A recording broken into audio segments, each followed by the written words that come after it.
Hello, everyone. I am Andrea Keefe, the Meetings and Events Coordinator with IPC. I am very excited to kick off today's webinar on programmatic marketing strategies and tactics to drive company growth.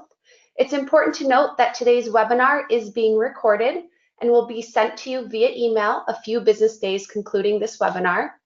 If you have any questions during today's webinar, please send your questions using the control panel on the right-hand side of your screen. If we have time at the end of the webinar, we will go through the questions and answers at that time. Today, I am pleased to welcome Joe Macaluso to be our featured speaker. Joe is a Senior Director of Media Sales at Multiview. So Joe, thank you so much for taking the time to educate the marketplace. I'll now turn it over to you. Thanks, Andrea. My name is Joe Macaluso, and like Andrea said, I work here at Multiview and I handle our programmatic division. So today, we're going to take some time to really walk through where marketing is today when it comes to programmatic advertising and kind of how we got there, as well as some specific tactics that you might implement in your digital marketing strategy to make sure you're putting your ads in front of the right people at the right time across the internet.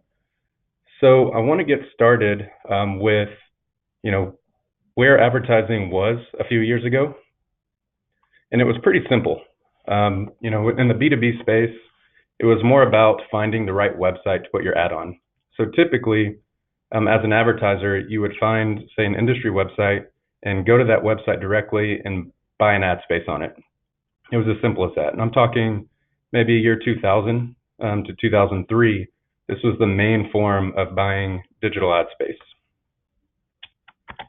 Now, as more and more websites became live across the internet and more advertising became available, it was pretty challenging for a B2B marketer to make sure all of their bases were covered. There might be, 50 different websites that could be relevant to a marketer. That's 50 different ad spaces they would have to buy, and as you can tell, 50 times, say, $5,000 adds up pretty quickly. So what happened was ad networks came into play. Now, ad networks came in and what they did was aggregate site inventory into packages. So instead of going out and having to buy 50 different ad placements on 50 different websites, you could set a budget with an ad network, and the network would go out and buy ads for you across several different websites. So now it was really just about picking industries rather than picking single publications. Now, you had to figure out ways to cover all your bases at once, and really the only way to do that was to leverage data. So as we move forward into today's world, there's a lot of different ways you can leverage data. Now, the networks did a really great job for quite a while finding industry websites to put ads on, but now we're in a situation to where people could pick who they want their ads in front of on those industry websites. So then came the ad exchanges. The ad exchange's job was to make it to where advertisers could bid on certain spaces based on the person who was on the website.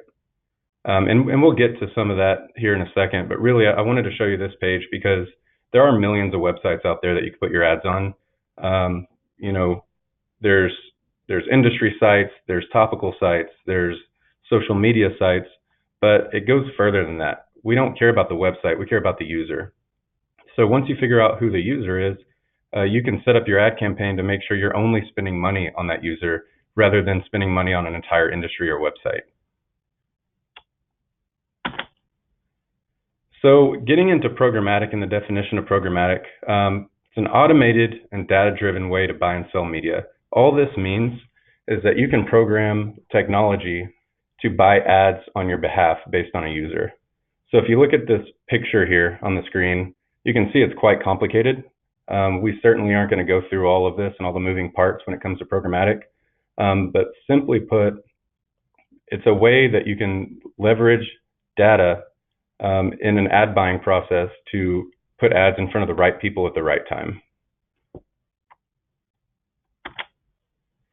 Now, where does the data come from? There's really three buckets that we look at. There's your data, which is what you own, your first party data. That could be company customer lists. It could be prospect lists, CRM data, mailing lists, your website data. Anything that you own is considered first party. Second party data is what your media partner has. So Multiview, for example, we have a lot of data here that we can offer to our clients. Your association has a lot of data that they may be able to offer you. So second party data is something that you can layer on to your first party. And then third party data is something that you go out and buy. So there's a lot of different data management companies out there, like Nielsen's. They collect data and they organize it for you to purchase. So a combination of these buckets here are what you can use to program the technology to recognize the right person across the internet.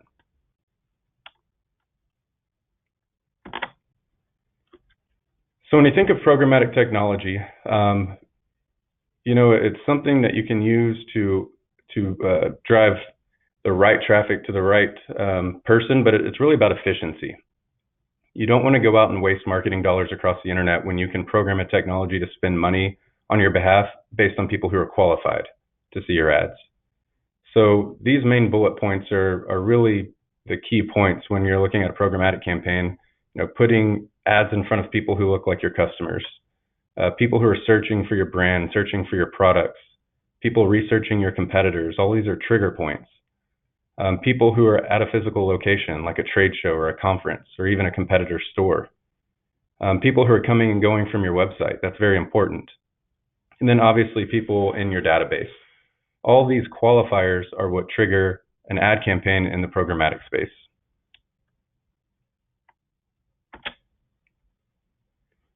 Now, when you build a programmatic ad campaign, there's a couple things to focus on, but it really breaks down to two main things here. So we want to target people who look like your buyers and people who act like your buyers. So who they are, that's what your customer looks like, and then what they're doing online, those behaviors they're showing that would qualify them to see your ad. The where they've been part really refers to your website. If you're able to push people to your website, that person who's digging around different areas of your website or even going to a contact us page, those behaviors are very important because they're directly on your site. So we want to make sure you put ads in front of those people as well. But really the campaign breaks down to who they are and what they're doing. Now, equally important to data and strategy is creative. You want to make sure that when you serve a programmatic campaign, you're pushing people through a funnel and you're pushing people through their journey. So you can use different tactics at different areas of the buying journey to make sure you are pushing people towards your website and towards conversion. So there's going to be top of funnel tools where it's focused on brand awareness. That's really the who they are part, targeting people based on audience. And then there's going to be more middle of funnel where you're really focused on that behavior part and you're trying to draw call to action like downloads or click here to buy type messages. And then once you get people to your website, there's going to be brand recall messages and reminders that you have to put in front of them to push them through the conversion process. And that's a little bit more bottom of funnel. So messaging, strategy, data, that's all very, very key when it comes to a programmatic campaign. So to shift gears a little bit, let's talk about some tactics that you can use. And what I typically like to do is start at the top of funnel and work my way down. Top of funnel is going to be really brand awareness focused. This is where you tell your media provider who you want to put your ads in front of, give them everything from job title to industry to company type. It could be geographical filters. Anything that would categorize a buyer for you is somebody that you would want to target with a brand awareness campaign. So audience targeting or persona targeting focuses on layering data, first party, second party, and third party data to build custom audience segments of users who look like your buyers. So here in this example, you see a guy who has a certain job title in a certain location at a certain type of company receiving an IPC banner ad on ESPN because he fits the targeted mold that IPC is looking for. And what this does is it allows you to cover quite a bit. Instead of going out and finding websites to put your ads on, you can put ads in front of people based on the fact that they look like somebody that should be seeing your ad. You can cover thousands or even millions of websites this way because it's down to the user rather than the website.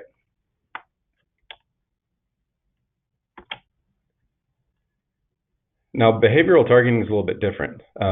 The reason the ads are programmatically shown to someone in this side of things is because they've triggered an ad with an action.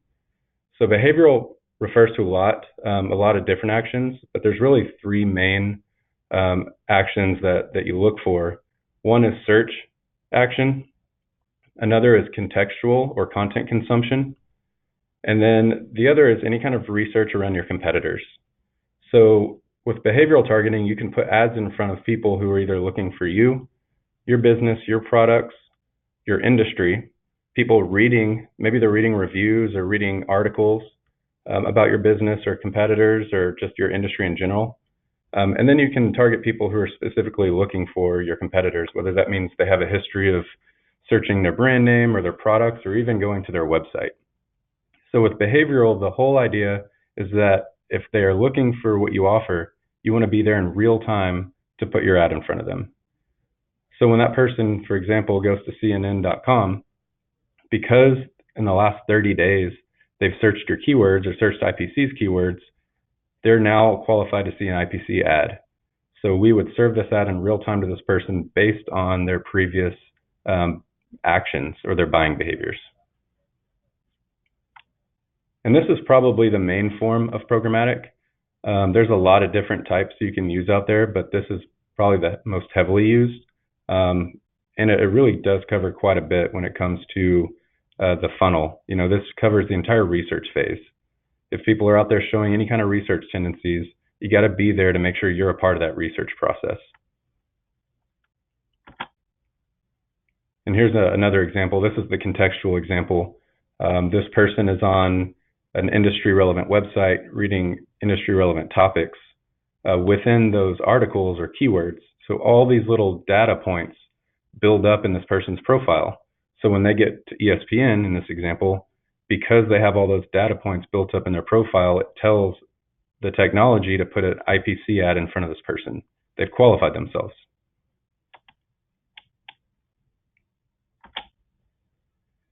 Now moving a little bit further down the funnel, we have a different type of programmatic advertising. You've all probably seen this before. It's an AdWords campaign. This is still considered programmatic. You're still telling a technology to serve an ad on your behalf based on an action. So with search engine marketing, it's all about keyword searching and direct action in Google, Yahoo, and Bing, or really any other search engine. Those are the main three though. The idea here is that if someone's turning to those search engines to find a solution, you want to make sure your solution is at the very top of that search engine. Because people typically spend 5 to 10 seconds on a search engine result page before they move on, meaning they're probably only reading the first 5 or 6 listings that pop up after that search because they're trusting those 6 listings to be the most relevant. So if you can position your brand at the top, if you could be in the top 4, you're making sure that your brand's being seen during this very important time of the research process. I like to say the buying journey starts and ends on Google. When people don't know what they want, they turn to Google to go try to find it. They usually type in a sentence, and it narrows down the results, and they get into that research phase, and they go through a rabbit hole, and they visit websites, and they read content. And then when they're ready to buy or they're ready to move forward, they go to Google again. But that keyword search is much more precise, and typically it includes a brand name. So all the stuff we've already talked about with display advertising and behavioral and persona, all that is to push people through the funnel, hopefully to Google, so that they're including your brand name in their search. I mean, if they click the ad, great, but more realistically, people are going to end up here at the end of their buying journey. So the goal, again, with search engine marketing is to make sure your brand is at the very top of the search engine when they're searching very specific keywords that might indicate that they're a potential buyer for you. Now, event targeting is another form of programmatic advertising, but this one focuses on GPS location, so a physical location. This is pretty cool. You can actually draw a digital circle or a fence around a building. and serve ads to people within that building. The reason the ad's being served is because the devices that are within that circle are connected to a GPS that lets us know, or lets the advertiser know, that that person is in a very specific location at a specific time. Now, most of the time, advertisers will use this around an event, like a trade show, because they know a lot of their audience is at a conference room for 4 days. You could also use this around, say, a competitor's storefront, if they have one. Maybe a university, if you're targeting or recruiting students. So with geofencing, the whole idea is to serve mobile ads programmatically to people who walk in and out of a digital geofence or space.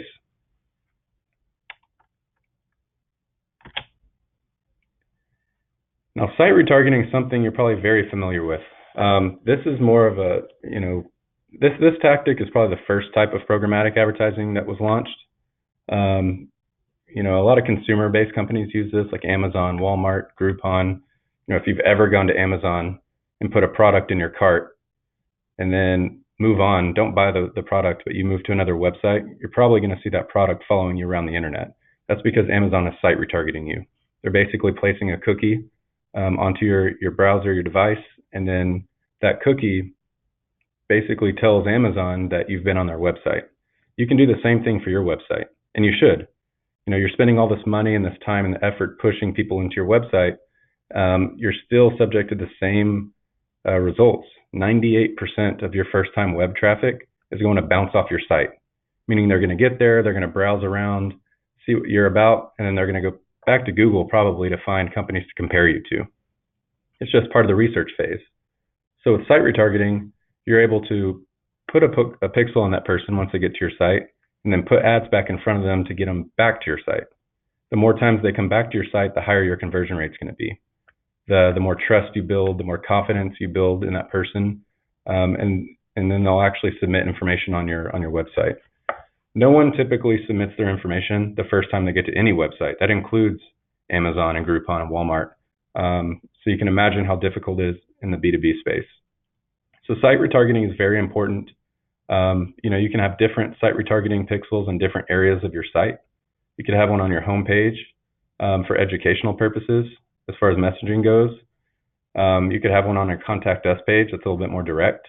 That person's interested, so make sure your messaging reflects that. Maybe they get to a product page. You can have a different message that goes in front of those people that highlights the product that they visited. So site retargeting is one of the most important tools you could have in any programmatic campaign. And if you don't have it, you should definitely, at the end of this call, figure out a way to add it. You should definitely have it on your website. Whether you do any other programmatic or not, this is something that you have to have. Now, I want to wrap up the presentation with a couple facts and stats here. Programmatic is growing every single day. It's going into TV. You might notice ads that are specific to your location or to your age, maybe even to your industry. It's called connected TV. So, money is being spent on programmatic. It's being spent on AI. It's being spent on data. So I like these stats because it shows the growth in the space. $46 billion is going to be spent on programmatic advertising this year, which is $10 billion more than last year. It's a lot of money. 82.5% of all digital display that you see online will be purchased programmatically. Users who are retargeted by programmatic ads are 70% more likely to convert on your website. That goes back to that site retargeting page that we just talked about. 70% more likely to convert once they've seen your retargeting ad. Now, retargeting also has an effect on search. You're showing these ads to people. When they get to Google, they're not just searching a generic product or service. Hopefully, after seeing your ad so many times, they're searching your brand name. And it shows, based on research, retargeting can increase your branded search by 1,000%. That means they're searching your brand name rather than just a generic product. That means the search result, hopefully, is going to show you organically at the very top of that search engine because they're searching your brand name. 68% of marketing agencies and 49% of the brands that were surveyed have dedicated budget to just retargeting. That doesn't even include all the other types of programmatic advertising that's out there. 3 out of 4 customers online notice retargeting ads. And again, I invite you to think about your own browsing history. The ads that you see, start noticing them and tying them to a behavior that you've shown. Most of the time you can see an ad and pretty much determine why that ad's in front of you, whether you visited that website or you searched a keyword in the industry, or maybe you fit a certain buying mold that they're going after. I see golf clubs all the time, and that's because I spend a lot of time booking tee times and a lot of time researching drivers. So my browser's littered with golf companies and different golf club ads. So start noticing those things. It works in the B2B space as well, and people do notice them. Now, as far as engagement goes, retargeting ads are 76% more likely to get clicks than regular ads. And it's very simple to understand why. They've triggered the ad campaign. They've qualified for it. That ad is supposed to resonate with that person. So based on their behavior, based on their job title, based on their company, the ad that they see should be very, very relevant to their life. So they're going to engage with it at a higher rate rather than just seeing, say, a Chevy ad or, just a generic ad that's industry-based but not really catered to their behavior. So long story short, with programmatic advertising, you're able to make your marketing spend much more efficient. You can program the campaign to understand who to put the ads in front of based on audience, based on behavior, based on the fact that they're searching your specific keywords or going to a specific space or event, work at a specific company, that they've come to your website. You can make sure that your ads are going to the right people in the right places at the right time so that you're not just wasting ad dollars on a generic ad spend on a certain website. So with that, I do want to turn it over to, I guess I'll hand it back over to you, Andrea, as far as questions are concerned. Sure. Thank you, Joe, so much. Yeah, no We'll go problem. ahead and open the floor for some questions. I did send a message out, so if you do have any, just make sure you're using that control panel to send your questions. While we're waiting, Joe, just a question for you. Is there any specific timeline you suggest for retargeting a user?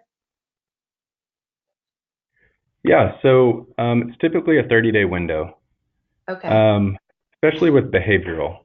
So behavioral, when they're searching keywords and reading articles, it's very time sensitive. If someone's searching in January, you don't want to keep serving ads to them in October. They've probably completed their research phase. So typically when you set up a campaign to target that person who's showing a behavior, it's a 30-day window. If they keep showing behavior after that 30-day window, it just kind of starts over. So as long as they're showing a behavior within that 30-day window, you want to serve them an ad. With persona targeting, it's a little bit different. There's not really a time window because that's so top of funnel. You're trying to get new leads into the top of funnel, so you want to have that going pretty year round, maybe just changing up the message. And then same with site retargeting. That's not time specific. If they're coming to your website, you always want to have ads in front of them. Okay. So it does look like we have another question. Let's see. How do you do event targeting through cell phone providers or an ad agency? It's a good question. So it goes through the ad networks, or we also DSPs, mobile DSPs, which is, I don't want to get too far into the weeds with that, but basically what they do is they use cell phone providers and towers to isolate a certain location. And as long as the phone has their GPS enabled, we're able to capture devices within a certain location. Now, as far as ad serving goes, that goes through the network, the same way a behavioral or a persona or site retargeting ad would be served. It's just a different technology. Okay. I don't know if that answers your question. I guess the ad agency can place media, but they're not going to be the one serving an ad. And then the provider, the cell phone provider, is not ever going to serve an ad. It's just going to go through the proper media channels, like the ad networks. Sure. All right, and then we have another question. How is pricing based for programmatic marketing? Is it by the number of ads out there? There's a couple different ways programmatic's priced. The most common way is CPM, or cost per thousand of impressions. So typically when you do a programmatic campaign, you purchase an amount of impressions and serve those impressions over a certain duration. There's also PPC, so pay per click. That's not as popular in the display side of things, just because display is not really meant for clicking. It's more of an influence-based campaign. So a lot of companies don't charge per click, and if they do, um, I would assume that programmatic display is not their strong suit. Um, you're going to find that it's going to be a CPM for the most part. When it comes to search engine marketing, it's all PPC, so pay per click.